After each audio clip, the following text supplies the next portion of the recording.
Hello everybody and welcome back to another video. Today we're going to be making a rocket which will go to arguably, and my personal favorite, the most beautiful planet in Kerbal Space Program. That is Eve. And that's just my opinion. Let me know your thoughts here, but I think just the color scheme and the clouds, it just looks really pretty. But of course we will show you what it looks like when we get there. Now for this design, this is actually inspired by a wasp, the actual insect. And the reason why is, well, because of the color scheme. As you can see, it actually really stands out. This was actually a complete accident.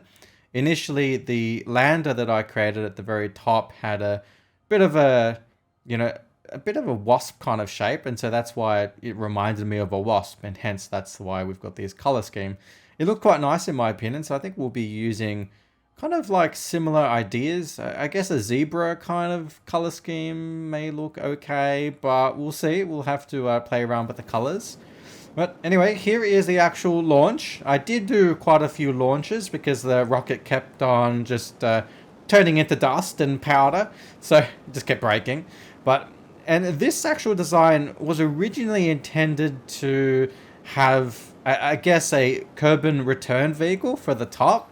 And I did calculate the delta V, however, I miscalculated the actual, well, the pain that Eve is. As beautiful as it is, the atmosphere is just incredibly thick and it has high gravity. And so whenever you want to just return the Kerbal, you have to fight against all that air. And it was a bit, I guess I should have known, but it was a bit unexpected since it's been such a long time since I've played and I guess visited Eve. Keeping in mind, I've never actually tried to leave Eve once I landed on it. It was always just go there, set and forget, and that's it. So, and that's why it didn't really work out in the end, but you'll see soon enough. Now, further maneuver to actually go to Eve, I guess partly by accident, I ended up doing a bit of a slingshot thing around the moon. And I had that nice little view of the moon itself.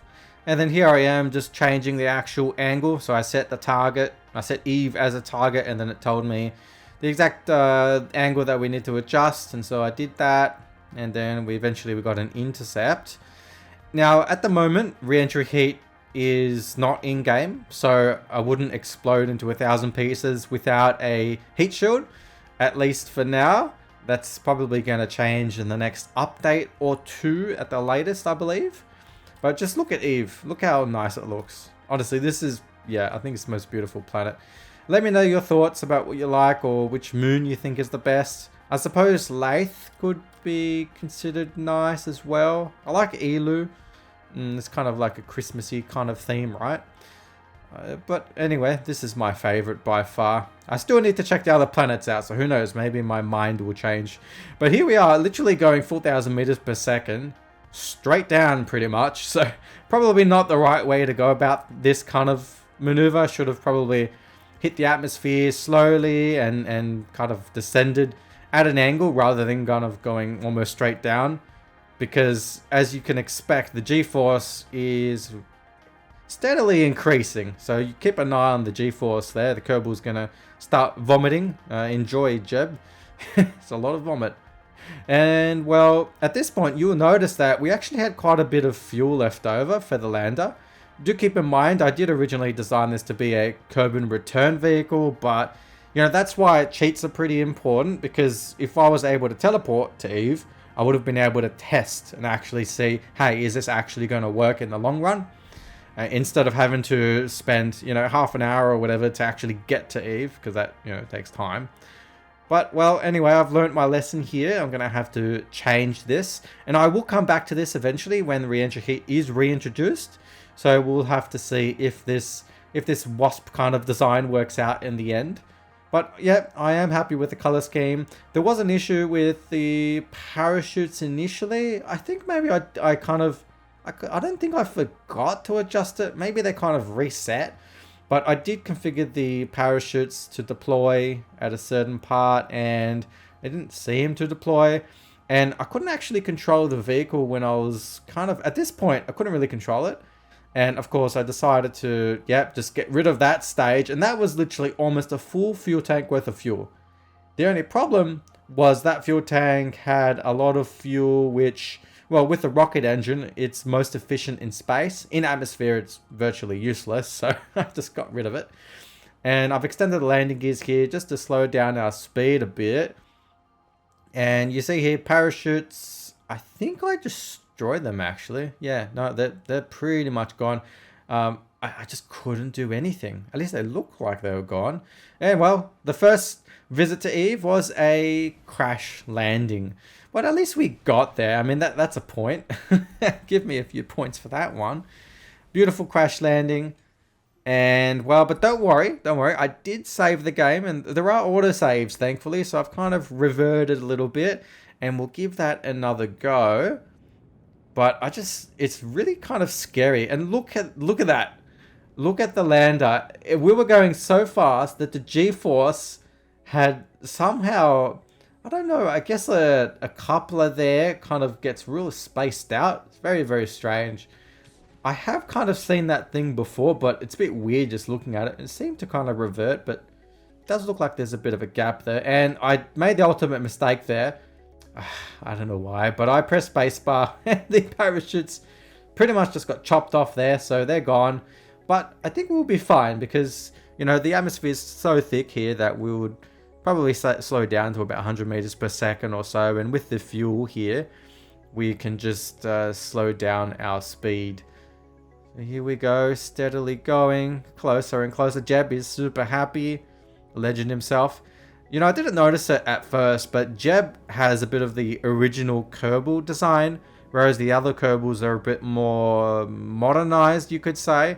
If you look at the haircut, you'll see what I'm saying. And so I think Jeb is pretty much the original, of course.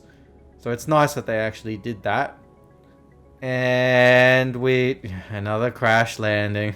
We didn't slow down enough. I was trying to conserve some fuel for the ascent test. But that obviously wasn't enough. But hey, we survived, so it does count as a landing in the end. Although Jeb is a bit traumatized, as you can see, so he's having a bit of a mental attack there. But he will be fine. And I decided to test again, just to see if these damn parachutes will finally work. It's my fault in the end. You know, mistakes happen. But just look at that view. Look at the clouds, how thick they are. It's a really nice, stunning view. In fact, I think, is it just me, but does Eve seem to have a lot less liquid? I was just looking at it from a distance, and it seems to be more land than there was in the previous KSP1. Let me know your thoughts there. Maybe I'm wrong. Maybe I was just looking at the wrong side of the planet. I think it is, I guess, easier to land on land rather than the ocean, because ocean landing is going to be real dangerous. But hey, look at that. Parachutes worked flawlessly. That's what we wanted to see. Slow and steady. 11 meters per second. I mean, that speed is very dangerous. Your landing legs will break. So be cautious. And at this point, I had to kind of throttle up. Quite a lot, actually. Just to slow down that speed. We're going to have a perfect landing. Look at that beautiful view. Almost there. And that is absolutely perfect. Mostly.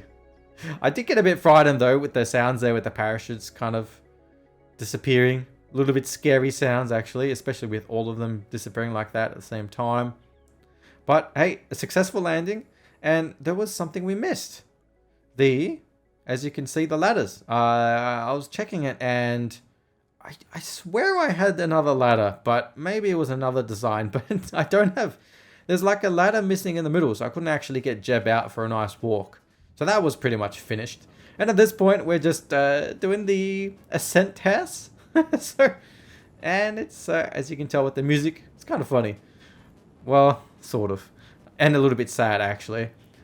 Anyway, at this point, I was just testing. I had the landing legs still extended. Wanted to see what would happen. And pretty instantly, we're just going off target. We're meant to go straight up, but that's not working. And I mean, it's just crazy with the amount of drag. I mean, we just have a solar panel and we have some, I guess, ladders, and that creates such an amount of drag that it causes this issue. Don't forget though, I'm not sure if the struts actually play a part in drag, as in the actual, not where you place the strut, but the actual long connection. Does that cause drag? I mean, let me know. I assume it does, but let me know your thoughts there. And here we are just testing. I was a bit more cautious in this approach. I decided to just keep the throttle a bit low. We don't really want to fight against the atmosphere too much. And I didn't realize it at the start, but you can actually change the throttle with your mouse. If you just, on the very left, if you can just use your mouse there to adjust it, it's actually quite handy. You can just do very fine-tuned throttle adjustments. At this point, I did kind of make a little mistake. I decoupled a little bit late, and so as a result, we were pretty much falling back to curbing, but don't worry, we started to throttle up again. And at this point, I'm like, alright, yeah, it's looking kind of good. We're going straight.